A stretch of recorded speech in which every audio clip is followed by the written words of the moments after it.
বন্ধুরা, আমি একজন বিবাহিত নারী। আমার সন্তানও আছে। কিন্তু বন্ধুরা, আমার হাজবেন্ড সে একজন প্রবাসী। সে বিদেশে থাকে। কিন্তু আমার শ্বশুরবাড়িতে তেমন কোনো লোকজন নেই। মানে আমার শ্বশুর, শাড়ি কেউই নেই। সবাই মারা গেছে। শ্বশুরবাড়িতে যারা আছে সবাই হচ্ছে আসলে আমাদের পাশের বাড়ির আত্মীয় বা আমাদের আপন কোনো আত্মীয় স্বজন না। এজন্য আমি আসলে বন্ধুরা শ্বশুরবাড়িতে খুব একটা বেশি থাকি না। আমি আসলে বাপের বাড়িতেই থাকি।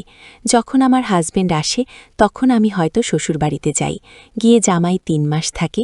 জামাই আবার ৩ মাস থাকার পর সে আবার চলে যায়। বন্ধুরা, এভাবেই চলতেছে আমার জীবন। কিন্তু বন্ধুরা, এভাবে একটা মেয়ে, একটা নারী কখনো চলতে পারে না। একটা মানুষ কখনো এভাবে বাঁচতে পারে না। কারণ একটা মেয়ে সে কখনো একা থাকতে পারে না। কারণ একটা মেয়ের একটা শারীরিক চাহিদা আছে, যৌবন আছে। কারণ একটা বিবাহিত নারী সে কিভাবে একা থাকে বলুন তো? কোনোভাবেই সম্ভব না। বন্ধুরা, আমার বাবা সে তার বয়স হয়েছে। কিন্তু বন্ধুরা, আপনারা তাকে দেখলে বলবেন, আপু এটা কি সত্যি তোমার বাবা নাকি তোমার ভাই? কেউ বিশ্বাস করে না। আমি আর বাবা যখন একসাথে মার্কেটে যাই বা শপিং মলে যাই, বাবা অনেক সময় আমাকে মার্কেটে নিয়ে যান।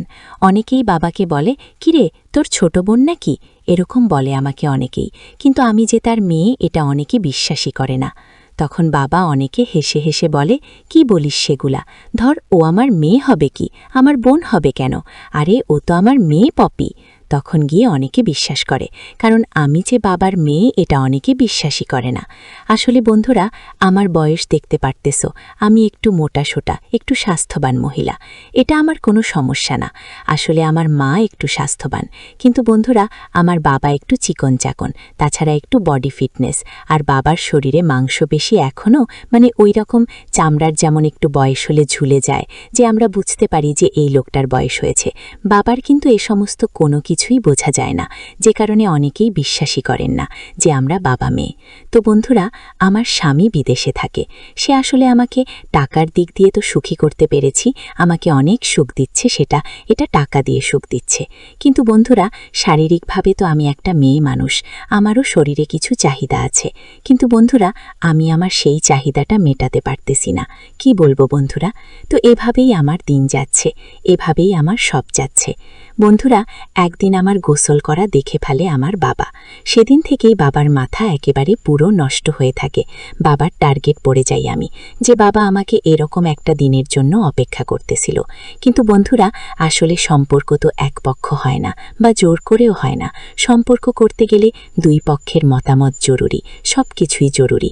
আমার বাবা চিন্তা করলো আমাকে প্ল্যান করে সে একটা বুদ্ধি করবে, এবং সেই বুদ্ধি অনুযায়ী সে আমাকে সব কিছু করবে।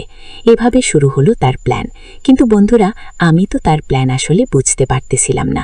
সে যে আমাকে ফলো করে আমি তো আসলে সেটাও বুঝতে পারতেছিলাম না।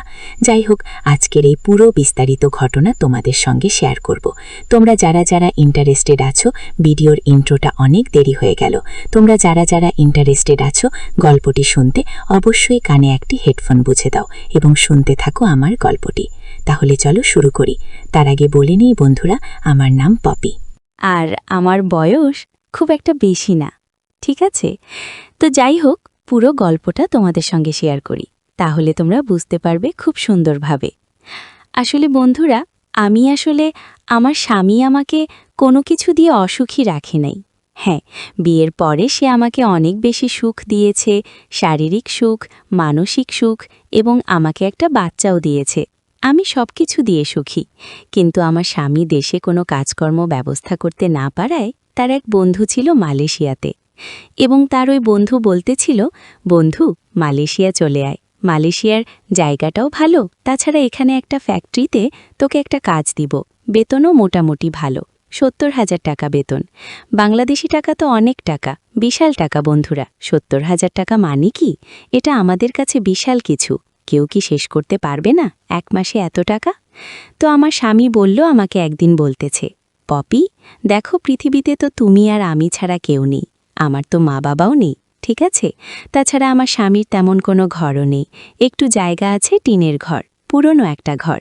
কিন্তু ওই ঘরটাও খুব একটা বেশি ভালো না। ওই ঘরে আমরা থাকতাম। আমার স্বামী বিদেশে চলে যাওয়ার পর আমি সেই বাড়ি থেকে চলে আসি এই বাড়িতে।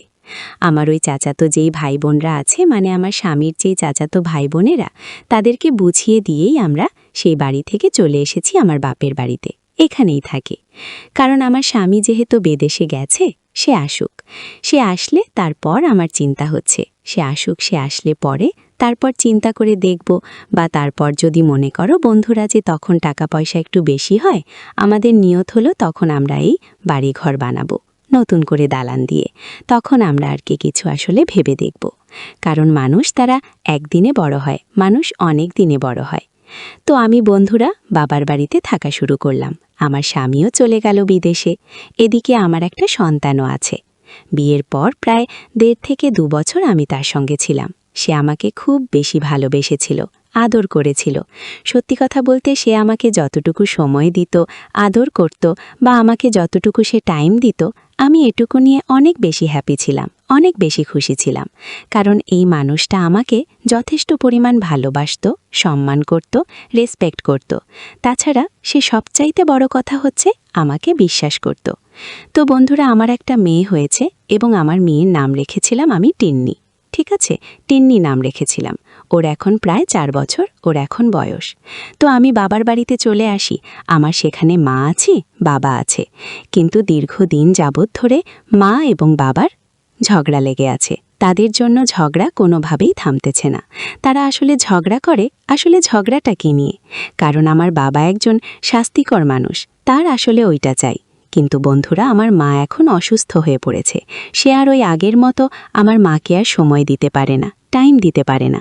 এই জন্য মাঝে মধ্যে মা চিৎকার করে, চেঁচামেচি করে, বাবার সঙ্গেও ঝগড়া করে। বাবাও মায়ের সঙ্গে প্রচুর পরিমাণে ঝগড়া করে। তাদের এই ঝগড়া দেখে দেখে আমি ক্লান্ত হয়ে পড়েছিলাম। বাবা প্রায় সময় অনেক আক্ষেপ নিয়ে, তার ভেতরে অনেক কষ্ট ছিল। সেই কষ্টগুলো সে মাঝে মধ্যে আমার সঙ্গে শেয়ার করত। আমার কাছে প্রায় সময় তার কষ্টগুলো তুলে ধরত, যে দেখ রিমা, এই বয়সে এসেও তোর আর মাতে আমার একটা কোনো সমস্যা নেই। আমাদের বাথরুমটা ছিল বেশ বড়,